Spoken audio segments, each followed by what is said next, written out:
Hi everyone, welcome back to my channel. In today's video that I've very simplistically titled How to Afford Nice Things on a Budget, I want to share some of my personal philosophies when it comes to buying things or bringing material items into my life. As somebody who has a budget every month, and some may also think that I have a pretty strict budget for myself. And I wanted to continue to debunk the idea that having a budget means restricting oneself. And in this video, I wanted to share my thoughts on the topic and how I am able to, for lack of a better word, feel abundant even while strictly budgeting my finances every month.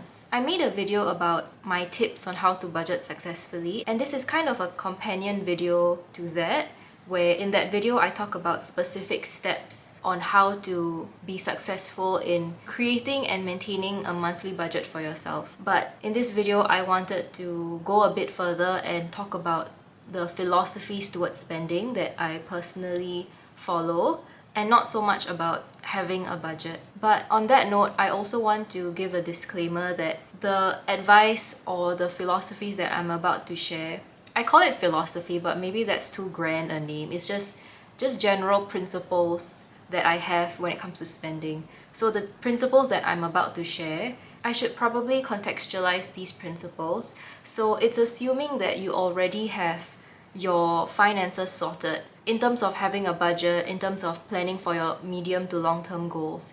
So I recommend watching some of my older videos for that. I talked about my actual budget for the year, and then also the recent video I just published about my tips on how to budget successfully. So those are the foundational principles for getting your personal finances in order. But once you have those in place, how do you then make it feel like less of a restriction? Because already there's this idea that having a budget equals restriction, and I feel like it's my life's goal to convince you otherwise. And with the principles I'm about to share, I hope that you can see it in another way, and that even on a budget, you can still live a pretty rich life materially. But yes, these principles are coming from a place of assuming that you already have your foundations covered. And I think that's very important because in a very different context, my advice could actually be seen as quite irresponsible.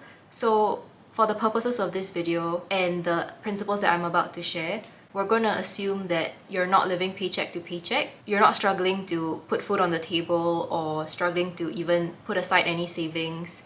We're going to assume that you already have your medium to long-term goals covered and accounted for in your budget. And what you're working with is money that you've specially put aside for yourself to spend frivolously or at your discretion. So at this point, what we're trying to do is to find ways to inject more specialness and joy into your day-to-day life, because ultimately your life doesn't just start at retirement once you fully retired with a huge amount of money or only when you achieve your goals.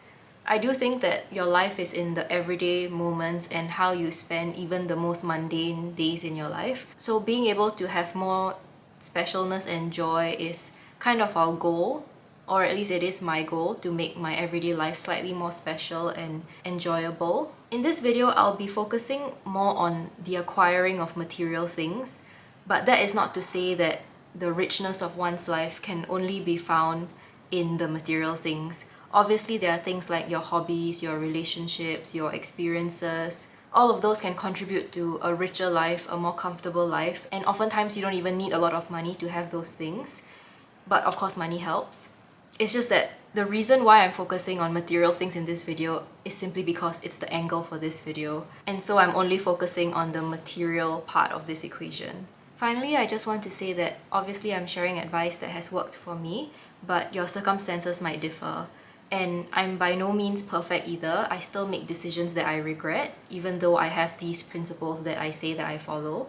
But I would like to think that if we use these principles as a compass point, then we shouldn't stray too far from our goal to be more intentional about what we consume. That is ultimately my goal, and that's why I've written out all these principles for myself to hopefully guide my choices moving forward. Nothing that I'm about to share in this video is 100% my original thought. I'm always very inspired by people that I watch or books that I read. Just to name a few, there's Marie Kondo from The Life-Changing Magic of Tidying Up. There is Hannah Louise Poston, who is on YouTube.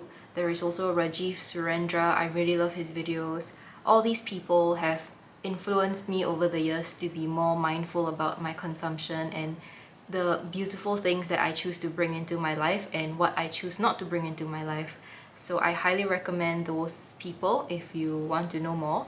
A major thing that happened in my life in recent years is me buying this house. I have a whole video on my channel about how I bought a house and my renovation journey as well, so feel free to check it out. I'll link it in the description below. So that experience, apart from the practical side of it, of like how to manage paperwork and managing my finances, another side to that experience was also that it sort of crystallized my ideas of how to buy things. I don't know how to put it more eloquently, but it's truly just, it taught me how to buy things and what kind of things to bring into my life. Because I was only 24 years old when I bought my house. I had just graduated from university. I didn't really feel like a fully formed adult back then, and so a lot of my purchasing decisions, a lot of the choices about what I have in my life was still in a very nascent stage.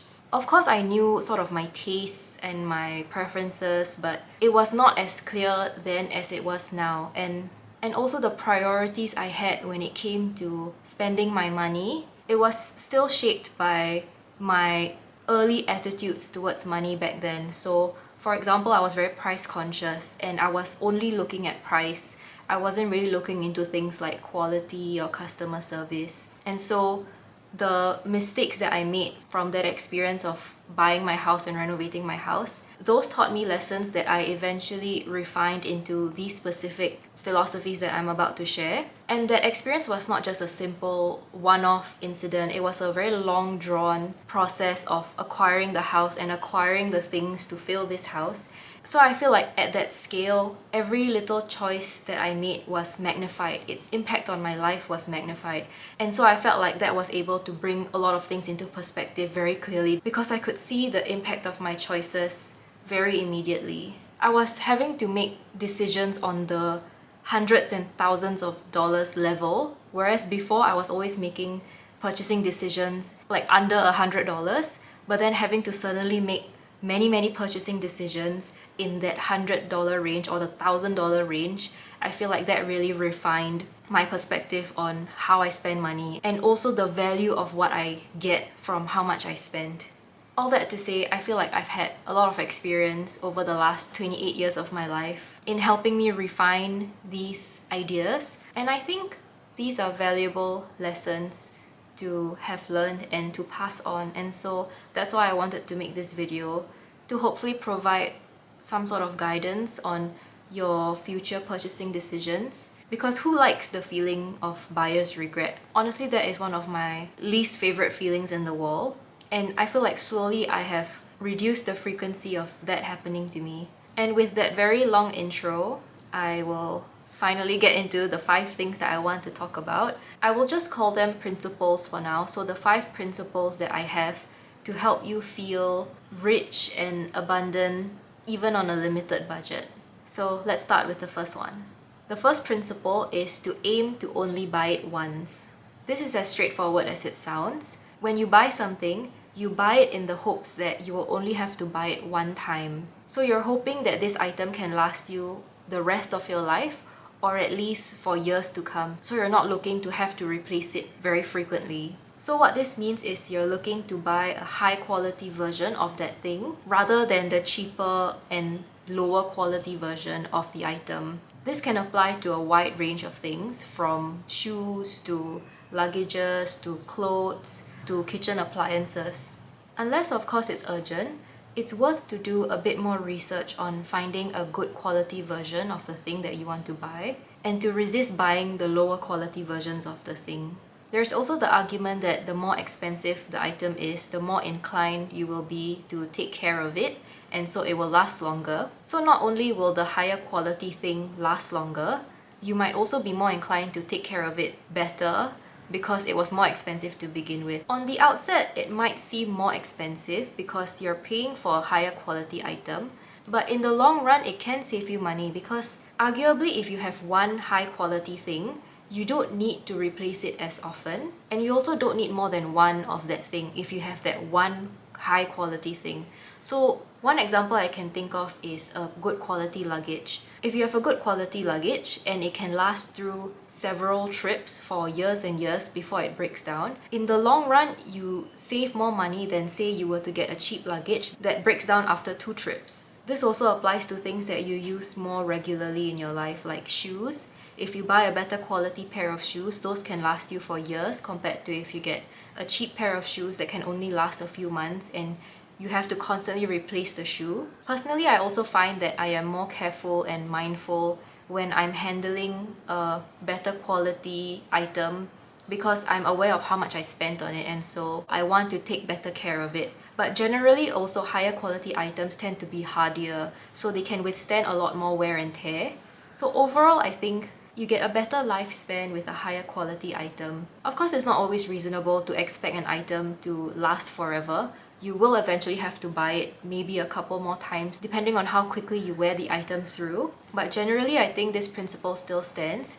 You aim to only buy it once for the duration that you think is reasonable for that item to last. And your goal is to not constantly be bringing in cheap items into your life that are constantly breaking after a few uses and that you have to throw away soon after. I think it's a good feeling to have when the items that you bring into your life can be of use and provide value to you for a longer period of time, and that often comes down to the quality of the item. So that is my first principle. The second principle I want to talk about is somewhat related to the first one, and that is to aim to buy nice. It's in the same vein as considering an item's quality. You can also consider its more intangible values. So when we talk about only buying it once, we're talking about its quality, which is quite an objective measure of the item's value. But the second principle of buying it nice focuses more on its subjective value, how it makes you feel, whether it's something that makes you excited to use it regularly, or something that when you look at it, it makes you feel very happy. It's a subjective measure and it varies from person to person. So one example for myself is my Clarins lip oil. It's a very expensive lip oil. If you can get it from duty free, it's at best $30. But if you get it from retail stores, it's almost $50. So I'm aware that it's a very indulgent expense for me, which technically I could replace with a cheaper alternative from a smaller brand. So if we're talking apples to apples, so lip oil to lip oil, a $9 lip oil might have the same function as my $30 lip oil, but its subjective value to me, I would value the Clarins lip oil far more than the whatever brand lip oil that I can get for much cheaper. And at that point, it's not so much about the lip oil anymore. It's also the feeling that I get from using that particular lip oil. Maybe I can give a more everyday example. This principle can apply to even things like laundry detergent. So say there's a laundry detergent that is maybe just a couple dollars more expensive than the cheapest laundry detergent you can find in the supermarket. But this laundry detergent has a smell that you really love. It almost makes you excited to do laundry every single time. So why not spend that extra bit of money to buy the more expensive laundry detergent if it can make you feel that way?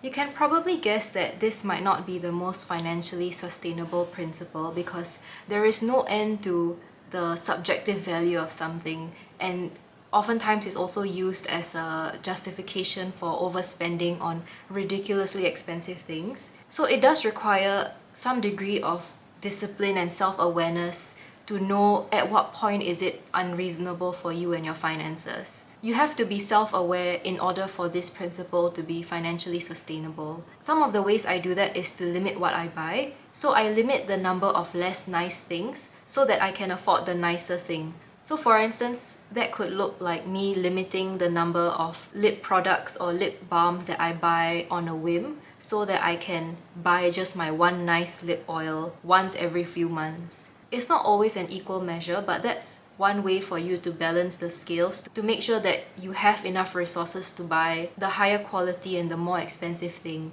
and that is by limiting your spending on the less nice things. The situation where you can apply these two principles and see the biggest difference in terms of your quality of life is when you apply these principles to things that you use or you touch every single day. So for example, if you were to buy a higher quality and a nicer version of, say, a kettle that you use every single day, imagine the kind of quality of life upgrade that you can get from that, because it's something that you handle every single day. If you buy it high quality, it will last a long time. If you buy it nice, it'll make you happy looking at it every single day.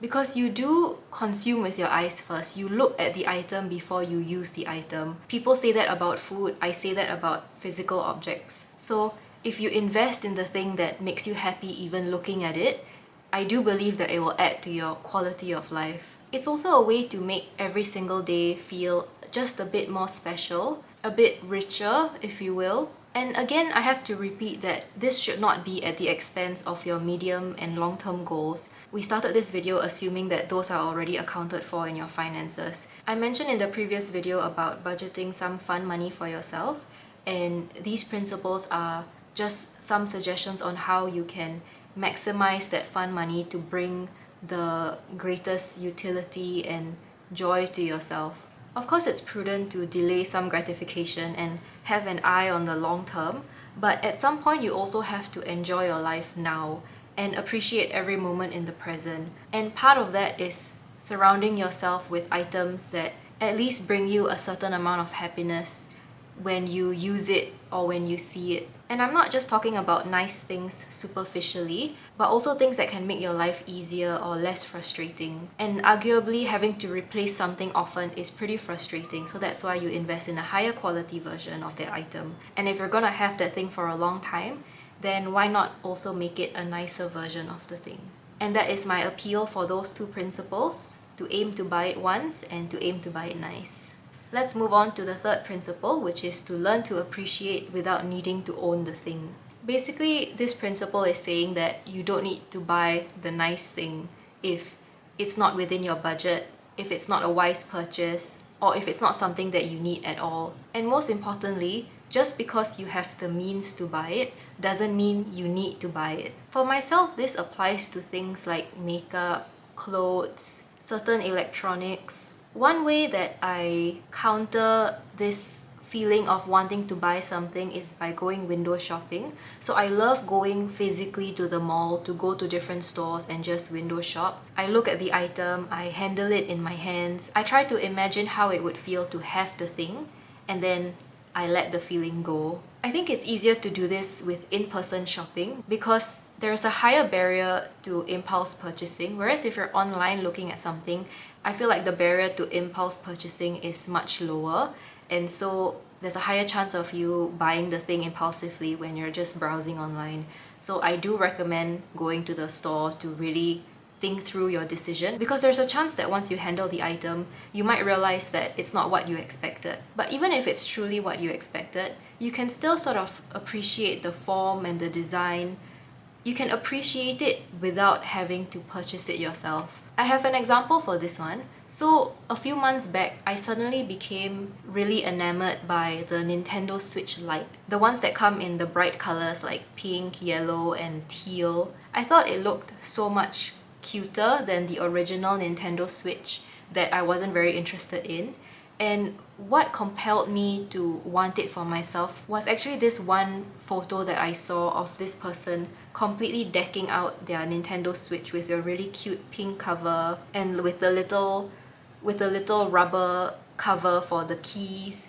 And I wanted that for myself. It wasn't even so much about playing the Nintendo. I wanted to own the Nintendo and customize it to my liking. That was what was really compelling to me. And then I started looking into like the games that I could play on the Nintendo. I'm not much of a gamer, but I do like what they call cozy games. So things like Animal Crossing, or there's this game where you unpack boxes and organize your room. Like that kind of thing really calls to me. So I created this whole fantasy in my head of me playing these games on my very own customized Nintendo Switch Lite. And the thing is, I could have afforded it. I could have gotten it secondhand from Carousel, but even if I were to get it firsthand, it was still not completely out of my budget. But just because I could afford it doesn't mean that I should buy it. So I really had to pull myself away from that initial excitement of wanting to buy and own the thing. I gave myself a week or two to really think about it. I went on YouTube to watch reviews. I looked at pictures of it on Pinterest, and eventually the feeling did fade. So I'm really glad that I didn't fall into the trap of impulse purchasing it. Because now thinking back, I probably would have been excited about it for the first week, maybe play a couple games, but the novelty would have passed in a week because I'm just not somebody who plays games very often. So that is one example recently that reminded me of how important it is to give myself some time before making a big decision. And now I feel like I have a renewed appreciation for gaming consoles because of that hyper fixation I had on the Nintendo Switch. And so I spent a lot of time comparing it to different gaming consoles. So it is new information that I've gained that has allowed me to appreciate this side of consumer electronics. So it doesn't mean that if you don't own the item, if you didn't buy the item, you lose out. Because the appreciation that you gain from it does enrich your life just a little bit more. On a similar note, my fourth principle is to do regular post-declutter analysis. What I mean by this is the next time that you're about to declutter something or throw away something from your life, try to take a step back and really think about the reason why you are getting rid of it. On the surface, it could be as simple as this item is worn out and therefore I'm getting rid of it. But try to think about the role it has played in your life up until that point. This principle was inspired by my makeup decluttering that I did a few years ago, and it was quite a massive declutter of my collection. I really got rid of a lot of things, and I thought that I should write down any observations I had about what items I chose to declutter. So in my notes app, I was writing down my observations, any patterns I was seeing in the types of items that I was letting go of. I talked about it in greater detail in my makeup video actually, but it doesn't have to apply to just makeup. It can apply to things like your clothes. I also actually did one for my clothes. But it can also apply to things like kitchen appliances, cutlery, furniture, really any category in your life. And usually you can see a pattern if it's like a certain category of items. So going back to my example of an item that you're about to declutter, say it's like a t-shirt that you're planning to declutter, and the reason could be that it's just very worn out. With this principle of doing regular post-declutter analysis, try to take it one step further and ask yourself, why is the t-shirt worn out? Is it worn out because you loved it so much and you wore it so frequently that you eventually wore it out? Or is it worn out because it's just been languishing in your closet for the past 5 years? If it's the latter, then ask yourself, why has it been languishing? What about it made you not want to wear it? Maybe it's a color that doesn't flatter your skin tone. Maybe you don't like the cut of it. Maybe it's too thick to wear in this weather. And let that inform your future decisions when it comes to buying things of a similar characteristic in the future. And it helps if you're able to write it down in your notes app. Write it down someplace where you can refer to it easily in the future. So the next time that you feel tempted to buy something, you can open this note and refer to it and remind yourself of incidences where you've bought something similar and then subsequently decluttered it. So in assessing your use of that item and why you're getting rid of it, it can provide you with a lot of insight into what you actually like using, what your preferences are, and that is such a powerful tool that can help inform your future purchasing decisions later on and can help you save money because you will be more conscious about what you buy and making sure that it's something that really suits you and your preferences. You can also take it one step further and ask yourself why you bought the item in the first place, especially if it was something that you didn't like. Maybe it was peer pressure, like it was trendy in the moment, or it was something that all your friends were buying and so you felt like you wanted to buy it too to join in. It might sound like a lot of work when you just want to throw the thing away, but I think that it's worthwhile because it'll help you make more informed decisions about your purchases moving forward. And it can also help you be more mindful about what you bring into your life. And then also help you appreciate the things that you do choose to keep and use in your life. So the next time you do any massive declutter or spring cleaning, Within each category of items, whether it's clothes or random knickknacks or skincare and makeup, within each category, try to find any patterns of the things that you are choosing to throw out. Because I'm sure you can find some insight about the things that you are throwing out, and these insights can guide your future purchasing decisions to make sure that whatever you bring into your life next will stay in it longer and bring you more joy. Finally, my last principle is to spend a little extra money on assurances of reliability, quality, or customer service. The magnitude of this lesson was really highlighted to me from my experience of buying and renovating my home that I mentioned at the start of this video. Because at the scale of buying and renovating a home, the consequences of cutting corners are amplified at a much greater scale. One example is that I went with a very cheap moving company the first time round, and it was one of the biggest mistakes of my life. And then the second time, I went with a more reputable but of course more expensive company, and the difference in service was night and day. So that experience really seared into my brain and changed how I viewed price versus quality of customer service. I think understandably, many of us have this instinct of putting price first. Naturally, you would want to save as much money as possible, so price is often our first consideration. But what this experience has taught me is that going with the cheapest service provider might end up resulting in you getting cheap service. It's really a case of you get what you pay for. And going back to the first philosophy of buying it once and buying it nice, this principle can apply to both a product and also a service, but also sometimes the provider of the product. So who you buy the product from.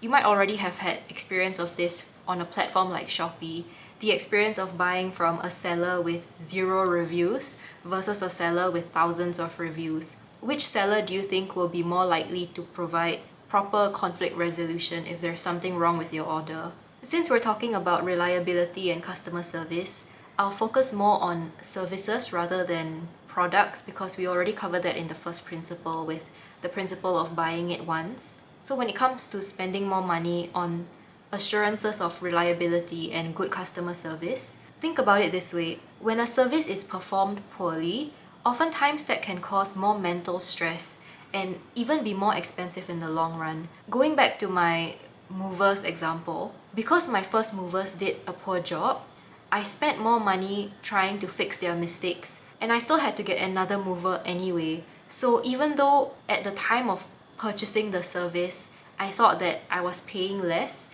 it was more costly in the long run. In a way, it's like having a long-term view on something that you think is just a moment's decision. Like you think in the moment you are saving this amount of money, you're just thinking about the price tag, but you need to be able to project into the future to think about where the service could go wrong and if the service provider has any means of recourse if things were to go wrong. This could look like a company providing warranty on their items. So if it were to break down suddenly, would they be able to replace it at no cost to you? I think that's also why I'm a bit reluctant to buy things like electronics secondhand, because I can never be sure of the person I'm buying it from. And if I were to buy things secondhand, which I've also done before, I would rather go through authorized resellers. Even though I know I'm paying a bit more, I'm paying a bit more for that assurance of being able to exchange the item if I face any issues, compared to if I were to buy it from a random seller and no assurance of this person's